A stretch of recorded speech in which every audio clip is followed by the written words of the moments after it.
are being shot down on a daily basis. Meanwhile, a Russian training site was wiped out with a couple of guided multiple launch rocket systems, a system commonly referred to as Gimlers. But both sides are putting their own spin on the war through traditional media, but also through social media. Ukrainian Twitter feeds are filled with footage of Russian tanks being destroyed, and at the other end of the spectrum, Ukrainian soldiers with their pets as they seek to humanize the fight. And looking back 3 weeks, most of the footage shown of the U.S. shooting down a Chinese reconnaissance balloon near the South Carolina coast came from ordinary citizens, not traditional media. TikTok, a Chinese-owned company, has been banned on official U.S. government and military phones, as the app is rightly seen as an intelligence collection tool. And in traditional military applications, future wars will be fought as much with ones and zeros as with precision-guided munitions. The cyber part of the Joint All-Domain Operations world, or JADO, will not be nice to have, it will be absolutely essential. And so today, the uncertainty of Chinese intentions is forcing the United States to, for the first time since World War II, seriously think about and plan for fighting a war across the Pacific. And any potential future conflict in the Pacific with China will most likely involve and potentially be fought on the home fields of Japan, Australia, Korea, and of course Taiwan. In that future conflict anywhere, the U.S. will need allies. It will obviously include the militaries, but the militaries will need help from industry as well. And so 21st century security goes by many names. That's what Lockheed Martin has labeled it. It will involve these basic tenets. Innovating with urgency. You know, an old fighter pilot adage is speed is life, and that will certainly apply to every weapon system going forward. Delivering and sustaining superior defense platforms. There, Lockheed Martin, as we thought back in the 1990s and developed the F-22 Raptor, the mantra was, we're not interested in a fair fight. Integrating systems and people to enable joint all-domain operations. The ability to relay and share information and apply it in combat scenarios will be absolutely critical in the future fight. Pioneering next-generation systems, and this is very important, at scale. A single miracle weapon might not produce the intended miracle when launched or fired or implemented. We need to produce them at scale. Fielding high-speed, advanced, and secure networks. Leveraging the best of commercial technology. The commercial sector, it moves much faster than most governments and armed forces. Adopting new and innovative business models. Budgets and politics will still be involved, but if there's a better way for us to do something, then it's incumbent upon us to do it. Fostering cross-industry collaboration. Technology development today is so expensive and so time-consuming that if there's as we look to complete a task, we must do so better and cheaper and faster, and if there's a way to do that, we should welcome it. And then accelerating acquisition timelines. As we've seen in Ukraine, what was thought to be a large stockpile of munitions, thought to be sufficient, is being expended at a very, very fast rate. So finally, as we take steps to develop, acquire, produce, and field weapons and technology faster, we have to collectively look at and invest in key technologies like directed energy and hypersonic solutions, artificial intelligence and machine learning, and cyber, autonomy, crewed and uncrewed teaming solutions, and advanced communications. All of these things can and will have to be done collectively as a society. And the discussion of how we will get there, how we make sure that we're prepared for the next conflict, not the last conflict, how we stay ahead of ready, is the reason that we're here today. And so I thank you very much for your attention, and I will turn this back over to the next panel. Thank you.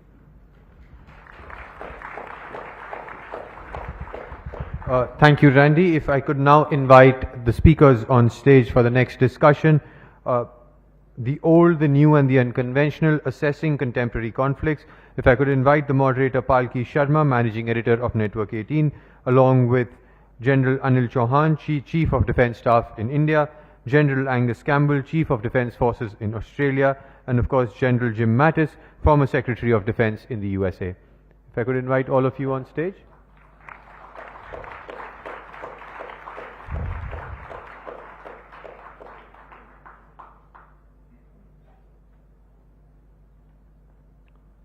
Palki, over to you.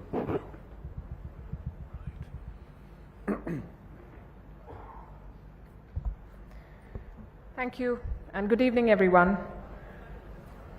The topic of this session is the old, the new, and the unconventional, assessing contemporary conflicts. And of course, the bulk of this conversation will feature Ukraine, but there are other challenges too, from Iran to North Korea to the spy balloons and everything in between. So we will talk about them and the changing nature of warfare. With me are three men who've led their forces and shaped the military strategy of their country. General Campbell, General Chauhan, General Mattis. Good evening and welcome. Thank you. General Campbell, I'll begin with you. The war in Ukraine has completed 1 year. And in the last 365 days, we've seen different phases of it. We've seen rockets, bullets, bombs, and of course, unconventional tactics like cyber attacks. How do you assess the conflict as it stands today and the directions that it has taken over the past 1 year? Look, thanks for the question. It is something that everybody, of course, is very interested in. I'm going to start by just emphasising, as many panellists have, this is an illegal, unjust, outrageous invasion and violation of sovereign territory and the integrity of a sovereign nation.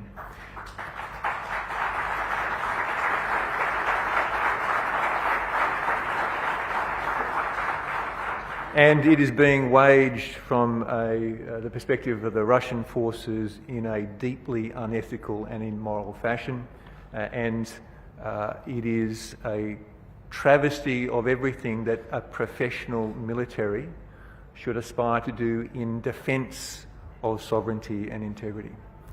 In terms of where we are, war is a clash of wills. Everything else is and emerges from that. What I see is a Ukrainian nation unified under extraordinary leadership and with a will determined to resist.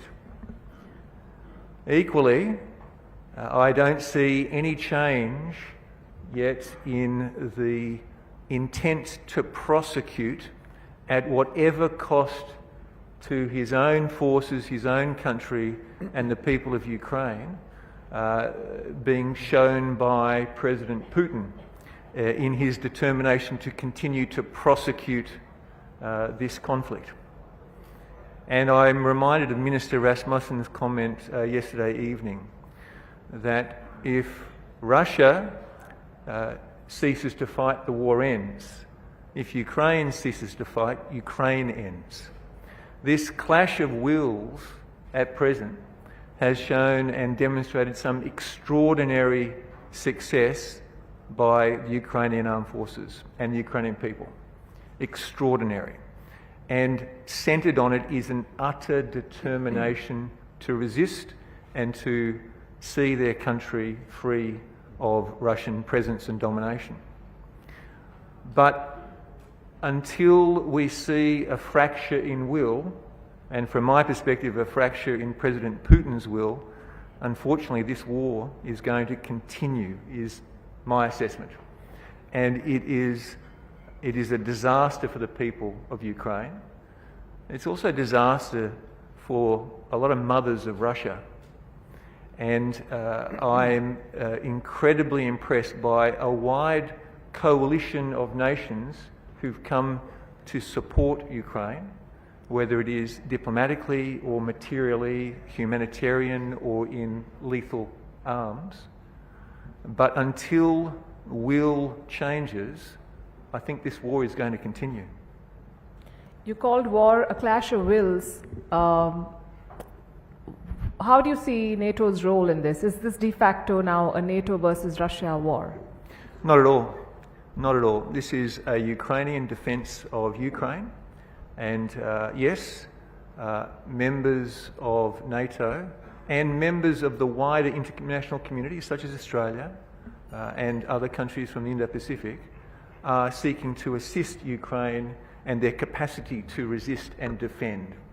But this is not a war as you have characterised it, which I think, not wishing to impugn your comment, but it is a comment that is comfortably played by President Putin and those who support his regime to suggest in some way that an international coalition have attacked their own country, which is rubbish. This is an unprovoked attack on an independent sovereign nation by a brutal regime.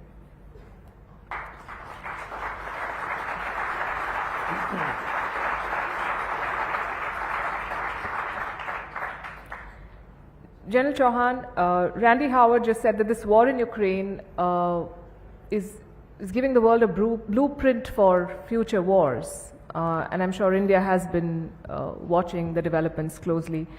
How have these events made you, and if they've made you, reconsider India's defense priorities and preparedness? You can look at any conflict with a number of perspectives and viewpoints, So you can have a perspective from a political point of view, probably from an economic point of view or a diplomatic point of view. But as an army officer and as a CDS, I see this war from the point of view of military practitioner actually. So we are looking at, what kind of lessons from this particular war are applicable in the Indian context. Obviously our situations are entirely different. So we look at that. While we even look at that, we also like to see, we also understand that, there are no universally acceptable kind of lessons from this particular war.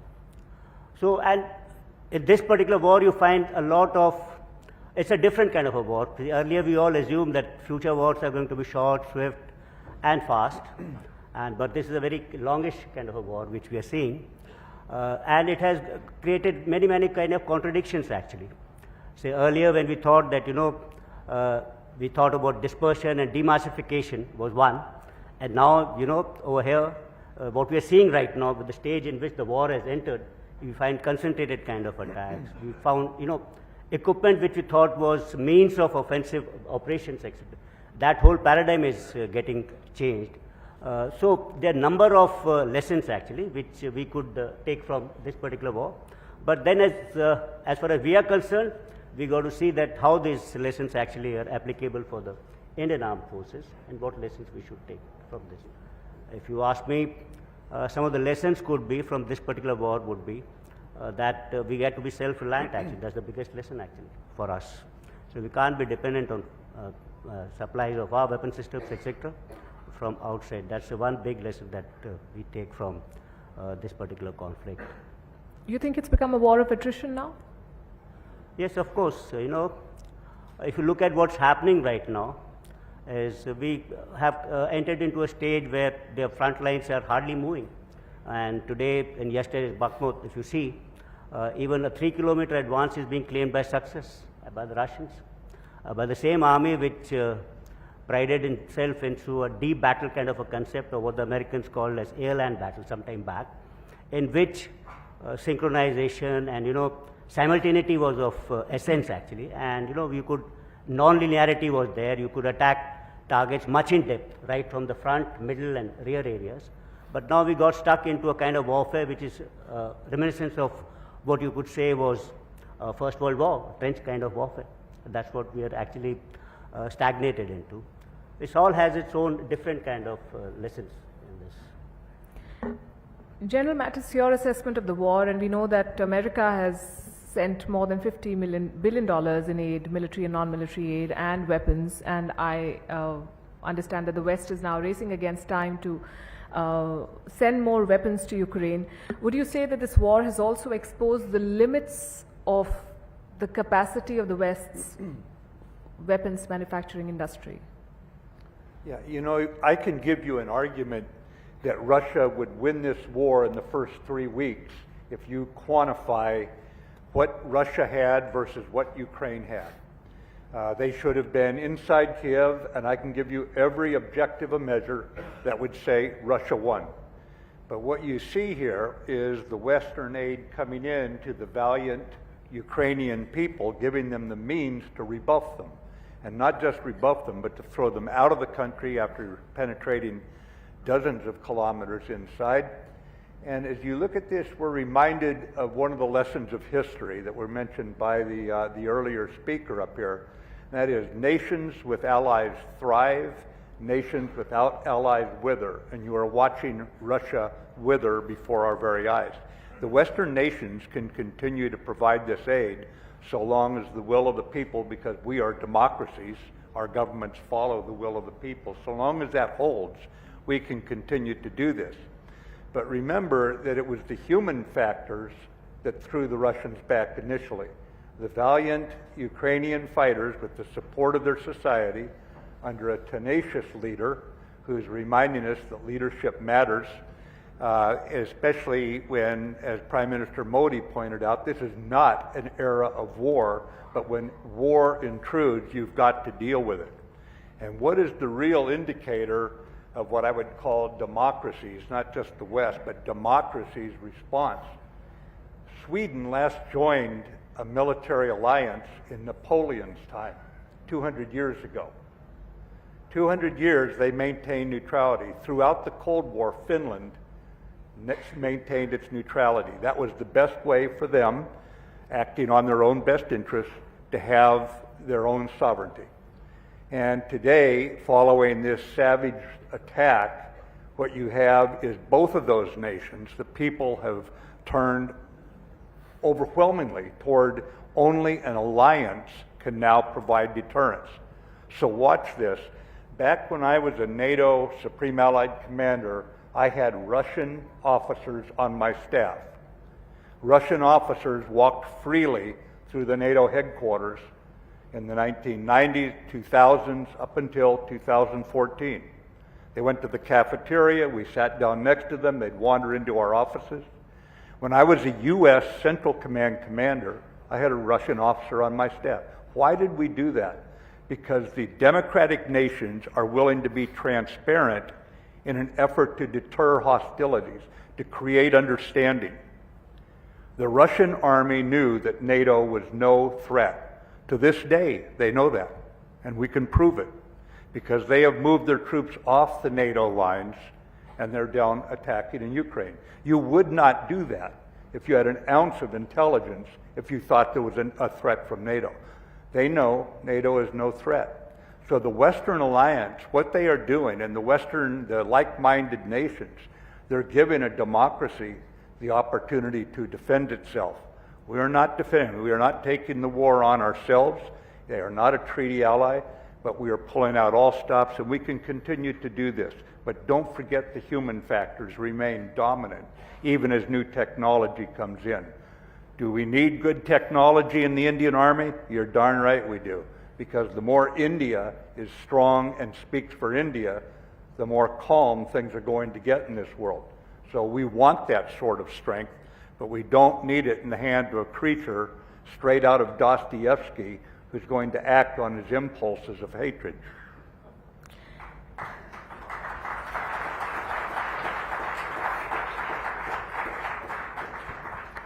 There's a new old player in the game now, and it's called China. And there have been statements from the US, warnings on potential Chinese intervention and arms supplies to Russia. And there have been reports in the recent past about America's own preparedness in the event of a conflict with China. Do you think the US is prepared to open another front, and do you think that is the direction we are heading into? I have absolutely no doubt the U.S. is prepared, but the whole point is deterrence. And one of the reasons we want to be adamant about our support of what's happening in Ukraine is because China is watching everything. And if Russia is successful at violating the sovereignty of that country, why would we think that China, that has declared a friendship without limits, why would they not be more attuned to moving against India on the line of actual control in the South China Sea against Vietnamese or Philippine interests, or against the people of Taiwan? What we have got to do is understand you cannot, I would put it this way, credibility is not divisive. Either you're credible or you are not. And we have to show credibility in accordance with the UN Charter, and we have to stand by here in Ukraine, because if we want to dissuade China from doing something that would completely upset, not just even the region, but the world, is to make sure they see that dictators cannot be successful in this sort of offensive operation. General Campbell, in 2021, global military expenditure crossed $2 trillion for the first time, and this was the 7th consecutive year that military spending increased. With the way things are going, would you say this trend would continue? I think it is likely to continue. I'm not suggesting that necessarily is a good thing. Technology is driving the cost of military capability, and the anxiety in the international system is driving the preparedness or propensity to expend. Much of that anxiety emerging from scenarios such as the conflict in Ukraine, or the extraordinary military build-up that we do see in some countries in the Indo-Pacific. As an example of that, the scale and also the rate of development of the PLA has been unmatched since the Second World War in terms of capacity, technological sophistication, and comprehensive scale, but not necessarily as equally matched in terms of transparency, understanding, that sense of confidence building that General Mattis mentioned. So the most complete expression of a nation's interest in the world is through statecraft, which engages all of its elements of national power in a fashion that comprehensively seeks to build security, stability and prosperity. If we find ourselves in a setting in which more and more of national wealth is expended more narrowly in the military space, that sense of statecraft is weakened. And it's statecraft that builds peace and prosperity. It's inclusive of military capability that is the hard edge of deterrence and, again, credibility, but it's not exclusively that. And that, I think, is the key question. What is that proportion of resource that's being applied across the breadth of a nation's capacity to influence the world around it?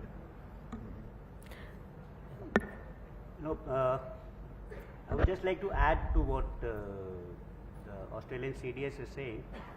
We are living in a very uncertain kind of a world right now, and the global peace is kind of a flux. So in this uncertain world, actually, every nation is preparing for the other, for some kind of an contingency. And if you look at it, as I was mentioning earlier, that earlier we thought that wars are going to be short, swift, where we're seeing a longish kind of a war. So why should nation, what kind of a conflict should nation prepare for? And so obviously we're looking at talks about endurance, war fighting stamina, etc. So if you look, there are a large number of lessons actually with this. What we are seeing is some kind of an arms race. If I won't say arms race, means all nations are building tech. Means, and you look at, say, South Korea, their exports have multiplied so many folds. You look at the defense budgets of most of the countries in Europe, again, much beyond the actual capacities to produce, actually. So they'll have to look at, production houses outside. So these are times of large amount of change. But the basic question is that for what kind of capability should you prepare, actually? For a short, intense war, or should you prepare for a long kind of a haul, what you're seeing right now? Because both those things require different type of weapon sets and technologies, actually. For a short swift war, probably you'll require high precision weapons, etc., long range strikes, whereas what we're seeing, you'll require a large number of conventional weapons, large stocks of artillery ammunition, tank ammunition, which are conventional in nature. And that will give you that kind of an war fighting stamina or endurance. So we'll see both types of things developing. One which is actually smart, the other would, you may call it dumb, but will require numbers also. And in the case of India, you also have non-state actors. What? In the case of India, you also have non-state actors that pose a security threat. So in case of India, actually, we would like, we have to see that what kind of challenges can we face in future. So we don't think that there's going to be a long drawn-out kind of a conflict, what's happening in Europe. So ideally, we should have a healthy mix of both. And in case, what I mentioned actually earlier, our self-reliance or Atmanirbharta goal, that gives us a capacity actually to produce those what is required in large numbers. And for technology, of course, we still will dependent on friends and allies like Jim Mattis was talking about. You think we're on track for self-reliance? Yes, means we just taken some baby steps actually for past 2-3 years. Large number of initiatives have been taken by the government. And I think if for these initiatives to succeed, the driving force would be the services themselves. So they're going to get their things right. And if they force the thing, then certainly we'll be able to achieve whatever the government wants. General Mattis, since we're talking about an arms race and more military spending, we know the US is the only country that has used a nuclear weapon in combat. And now we heard the Russian president saying that they're not going to abide by the requirements of the New START Treaty, the nuclear pact. Do you find yourself, or does America find itself in a new sort of arms race, a nuclear arms race with Russia and China? And do you think that's unavoidable, this expansion of nuclear arsenal? We have to again look at the role of leaders here. We have heard a cavalier talk about use of nuclear weapons from Putin that we never heard from any part of the USSR. The Politburo, old men who'd been through war themselves, they knew how horrible it was. They knew that no matter what, we had to avoid nuclear war, and there was a consensus on this. During the height of the Cold War, during the Reagan administration, we were engaged with the Soviet Union, and we removed combined 75% of the nuclear weapons on the planet. That was an understanding by the USSR and the Americans that we had to get this number down and keep working it. And out of those days came these arms agreements to limit it. And I think that what we have heard out of Putin is because he's alone. There is no Politburo. There's him alone. And as this talk goes on, it's good to see that the Ukrainian people have been unbowed by it. They simply will not quit. Matter of fact, recent discussions with people on the street, with grandmothers, with boys getting drafted to go off to fight, with families that have lost their boys in this fight, the Ukrainian people asked, what happens if he uses a nuclear weapon? They're steadfast. They say it increases the cost. It does not change the outcome. We will still have a free Ukraine.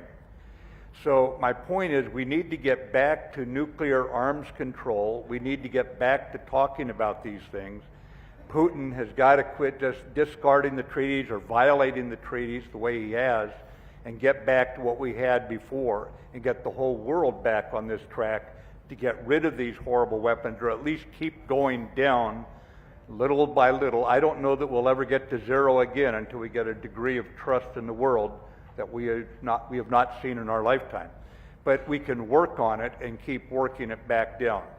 The tragedy is that under Putin today, this is not the Russia of 20 years ago or 10 years ago or 5 years ago. And we have to marry our time. For right now, all NATO could do was to say through Secretary General Stoltenberg, was to remind Mr. Putin when he started talking about using nuclear weapons, simply to say NATO is a nuclear armed alliance. He said no more than that.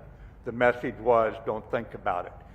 And thanks also, I must point out here in India, to Prime Minister Modi's firm statement about no use of nuclear weapons. I think that India has a connection to Russia that may have made that message a strong and effective message that we are thankful to your Prime Minister for.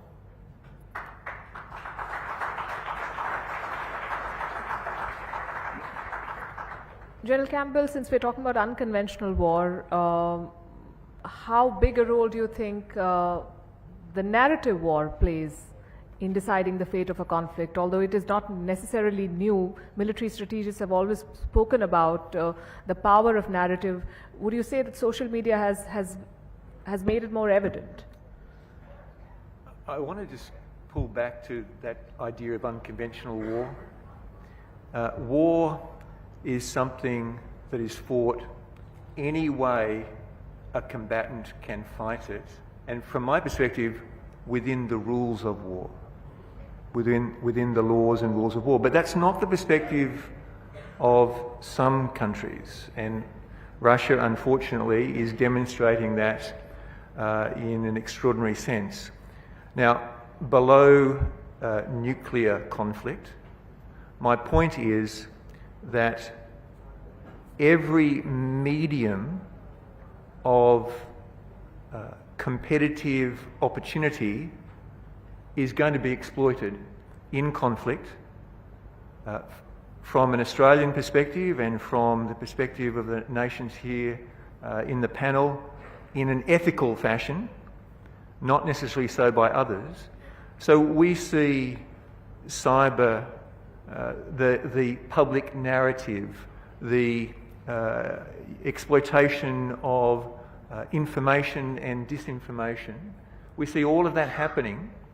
I don't think that we should any longer see this as in some way unconventional and hence not innately inherent in the opportunity to prosecute modern conflict, because if it is an opportunity, one belligerent or other may well be prosecuting it, particularly in a setting in which at least one of those belligerents, President Putin's Russia, is not prepared to abide by the laws of war. And there's an extraordinary campaign to create the narrative of Russia as victim, Russia as being the defender. And that is rubbish, but technology enables that.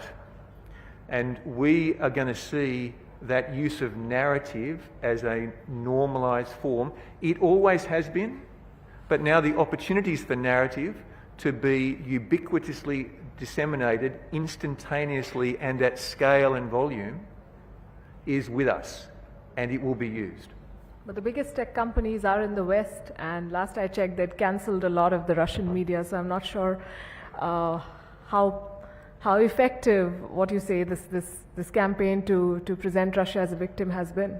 And I think that we've seen Russia over some decades now a profligate user of cyber methods of information, disinformation and offensive action. So I don't think that Russia is lacking in the capability to project a narrative. It is simply a narrative that is at great distance from truth. General Chauhan, are soldiers today more sensitized, more cognizant of the power of narrative, and are you sort of shaping your strategy to make the most of it? Well, again, I think, As far as combatants are concerned, they should be focusing more on kinetic operations. Narratives will be built around it. That's my view. But war is not means fought only by combatants in today's modern war. So that's where actually the battle of narrative comes in, because the whole nation actually gets involved into it. I remember, I was a colonel actually when we fought the Kargil war of Vijay. That was the first televised war. So people in India took the war to the bedrooms. That's what was said actually. But today it's on to the social media. So ordinary citizens can participate into it, give their views, etc., and build that. So obviously the whole nation gets involved apart from the armed forces, but yes, armed forces should be focusing on kinetic, and that will build the narrative. That if you lose that, then the narrative will be entirely different. Narratives are important, yes. I cannot deny the significance of narrative, because it gives you a notion of victory for the nation actually. So even a smaller victory can be portrayed as a large victory. So it's important, but for us soldiers, I think we should also focus on the kinetic aspects of it. General Mattis, how do you see the role of the media, and do you think increasingly the media is being co-opted in the war that governments and countries Well, I think wage? that's always been the case. The difference now, and your question's an excellent one, is the speed and the pervasiveness, the speed with which the message gets out, how pervasive it is, not just in your own society, but across the world. But I think that we're at a point in time when people start doubting certain things, and that doubt starts seeding in to the societies. And what we have to look toward is how can we educate our young people to be critical users of the information, to be able to decide based on multiple trustworthy sources what's truth and what is not. But I think for people with my color hair, we have to recognize we're going to have to do a better job of selling the values and the attributes of democracy, about why this freedom of thought, freedom of speech, the rule of law, why those things are so important. Because once you have an establishment of values, there are certain ideas that cannot take hold. You will not turn on people for malicious reasons. You will not allow mendacious news media to influence you. You'll be more critical when someone comes in with a country of 160 million people, whatever, and says a country of 40 million people was a danger to them, and their armies are already 50 kilometers inside that little country, as if they're somehow being the victim and they're simply defending themselves. You stop believing that people can just lead you along by the nose and say this is what you should think. And I think it's very, very important in the democracies that we go back to step one. Why did India, when it got its modern day independence, why did it choose democracy? Why? It didn't have to choose democracy. Could have gone another way. Why did the founding fathers, founding mothers of India choose democracy? Why is it so important that we be able to divide truth from untruth as we try to keep our societies working for the good of not just our own countries, but for the other countries? And that is something we're going to have to work at. That's not going to come automatically when the double-edged sword of social media is out there providing as many lies as truths. As a former British Prime Minister put it, in the old days, a lie can get halfway around the world before the truth can get its pants on. Well, today, a lie can get 27 times around the world in a couple of seconds before the truth gets out there. And we're going to have to create that kind of understanding with our young people. Right, and this is a bit of a digression, but since you've mentioned democracy, how do you answer the critics who say that democracy has over the years become a convenient argument for Washington, because you've had some undemocratic allies in West Asia, for instance, and the US was happy to do business with the Chinese as long as it worked out, and now China is seen as a threat?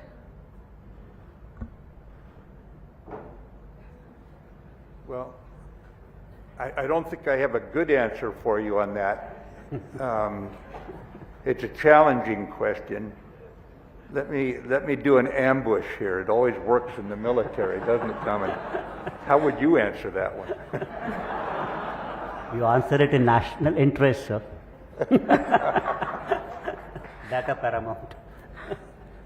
Well, that's why I was never the Secretary of Defense and you were. I thought you would have a better answer, but okay, I get it. I think that's an interesting note to wrap on, and I'm getting the signals. So thank you very much for your very interesting insights and inputs, and I know that we live in a very complex and chaotic world, and congratulations to all of you for doing your best to keep your country safe. Thank you. Thank you so much to the speakers and of course Umpalki, the moderator. If I could